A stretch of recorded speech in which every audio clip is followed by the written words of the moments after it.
High above the frozen Alps, during World War II, German Luftwaffe pilots faced a battlefield far more hostile than anything on the ground. The cold cut through their flight suits, the wind clawed at their aircraft, and the thin, icy air threatened to shut down their bodies long before the enemy ever got a shot.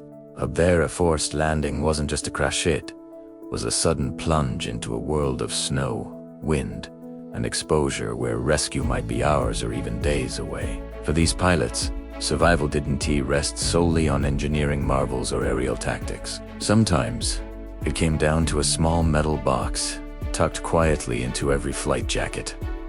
The note for plaguing the emergency survival tin. 2 and yon ales.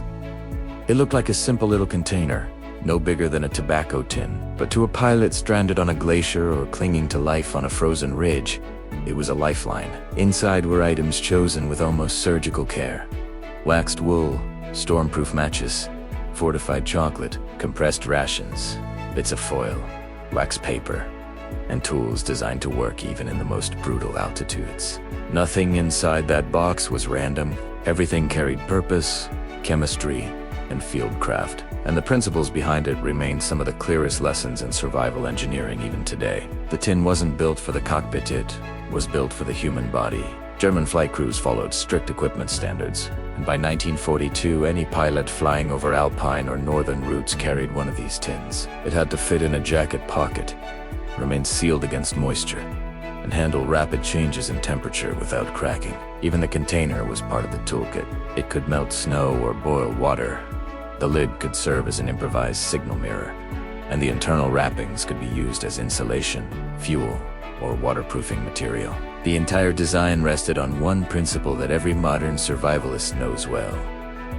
Compact gear must be multifunctional. Every gram had to pull its weight. One of the simplest, yet most vital items inside was a tightly rolled bundle of waxed wool. At a glance, it didn't look like much. But in the high, frozen air where pilots often crashed, it could save a life. Waxed wool stays warm even when soaked, and with its natural lanolin and paraffin coating, it could burn like a steady torch. Pilots used it to wrap their hands, pack their boots, line their collars, or start a fire in freezing snow where ordinary tinder failed instantly, long before synthetic outdoor fabrics existed. This blend of natural fiber and wax offered a kind of survival chemistry that still works today.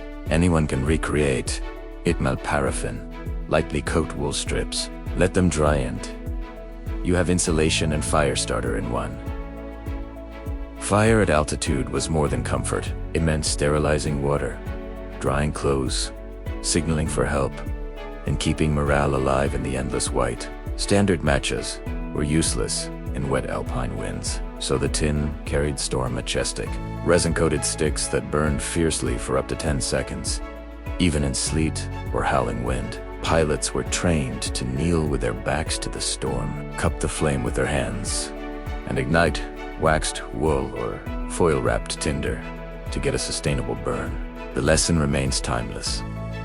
Redundancy in fire starting is essential.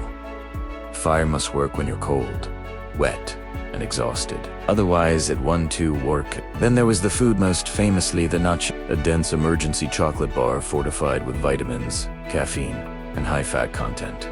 It wasn't a treat. It was scientifically engineered energy, created to fight altitude fatigue, low oxygen, and hypothermia. Each bar delivered a swift boost of glucose, paired with slow-burning fats that kept the body warm and the mind alert. Chemists added vitamin B complexes, and even mild stimulants to sharpen reflexes and combat the confusion brought on by thin air. A few bites could keep a downed pilot moving long enough to find shelter or a search team. Even today, survival experts lean toward Hifat Hikalari, compact food, for the same reasons energy density saves lives when weight matters. Every part of the Luftwaffe survival tin, from matches to chocolate to wool, was the result of real testing, real crashes, and real rescues. German aviation medicine in the 1940s conducted extensive research on hypothermia, caloric needs, oxygen deprivation, and cold weather endurance. Their findings made their way directly into the tin, creating a kit that relied on practical chemistry and functional design rather than bulk. And that's the real insight. Survival kits aren't about stuffing as many items as possible into a container. They're about choosing what works when everything else goes wrong. Protection from exposure. The ability to make fire, a source of dense, reliable energy. Tools you can use even with numb fingers. Low oxygen or overwhelming cold. Whether you're a pilot forced down in the Alps or a hiker caught in a winter storm, the principles haven't changed. Modern gear has evolved. But the logic behind this little wartime tin remains untouched. Redundancy, compactness, efficiency. And above all, preparation, guided by real-world testing. What those pilots carried wasn't just equipment, it was distilled experience, a set of lessons learned the hard way by men who survived crashes in some of the harshest environments on Earth. If you're drawn to the kind of history that blends science, design, and human endurance stories, where small discoveries meant survival against impossible odds, you're in the right place. Subscribe to In the Beginning, and share this episode with someone who appreciates how the simplest innovations of the past still shape the way we survive today. Because inside that small metal tin carried high above the Alps lies one of history's clearest examples of ingenuity under pressure, and its lessons still save lives.